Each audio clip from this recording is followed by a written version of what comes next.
Well, here we are. It's another installment of the long haul, and this week has felt like a long haul. All the BS that happened on Wednesday. That should have been a very simple proceeding in the joint session of Congress. Normally, it only takes about half an hour, if even.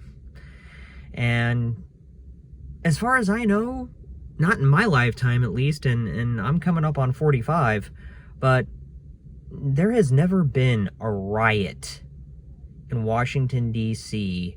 that has spilled into the Capitol building and caused a disruption of a joint session of Congress. I am afraid of what January 20th will bring when we finally have the inauguration of former Vice President, now President-elect Biden. I just really hope we don't have a repeat of this week. People died. It should not have been necessary. Actually, it wasn't necessary. One woman who was shot and killed was shot breaking into the damn Capitol building.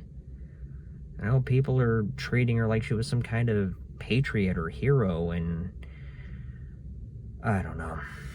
Anyways, let's talk about some other depressing stuff. So there have been massive outbreaks of COVID-19 in a couple of hospitals in the Bay Area. One was at the Kaiser Hospital in San Jose. I've been there. I've been to that emergency room, and that's really scary. And then there was another outbreak of COVID at St. Louis Hospital in Gilroy, where I just moved away from, and we still have no ICU beds at the hospital where I'm living now in San Benito County. So it's bad. We also are having to do what New York did at the height of the pandemic last year. We've got refrigerated trucks coming in to be mobile morgues. The death toll is that high. It's not getting any better because, as I've said before, we as Americans are freaking selfish, and we can't do what's necessary to keep everybody else safe. If it were up to me, we would have at least a total 3-week shutdown with only essential businesses open. You'll still have, emergency first responders, grocery stores, getting necessities, not necessarily the big box stores. And you don't go out unless you absolutely have to. And if somebody from a house does go out, it's only one person per household. That's what I would do. I would not be popular, and I would probably get removed from office because people would be pissed off at me for infringing on their rights. And if you'll pardon me for being the old geek that I am, to quote Mr. Spock in Star Trek II, The Wrath of Khan, "The needs of the many outweigh the needs of the few or the one." Translation, get over yourself. People are dying because other people had to go and have their gatherings, have their parties, have their holiday get-togethers. And until we can finally pull our heads out of our collective asses and realize, hey guys, we kind of got to look out for each other here, and we've got to make sacrifices so everybody stays alive, this pandemic is probably not going to end anytime soon. I have very little faith in the human species right now, and Americans in particular.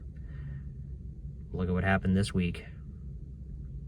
And just to go off on a quick tangent before I end this, we have had peaceful transitions of power since George Washington left office. That has been a staple of American democracy. And there have been, in my lifetime, like I said, I'm going to be 45 this year, there have been 3 one-term presidents. Jimmy Carter, George H.W. Bush, and now Donald Trump. I don't remember Carter losing the 1980 election all that well. I was only 4. And I definitely don't remember Reagan's inauguration. You know, I was, like I said, I was only 4. And a 4-year-old, I wouldn't have known what the hell was going on anyways, and I probably wouldn't have cared. It wasn't a cartoon. I do remember the transition between H.W. Bush and Bill Clinton, and it was orderly. And now you've got this.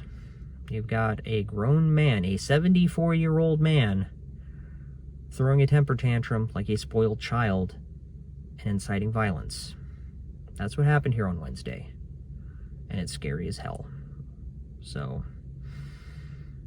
yeah, this week's long haul was a downer, but it kind of is a downer. Anyways, everyone, have a good weekend, a good next week. Be safe out there.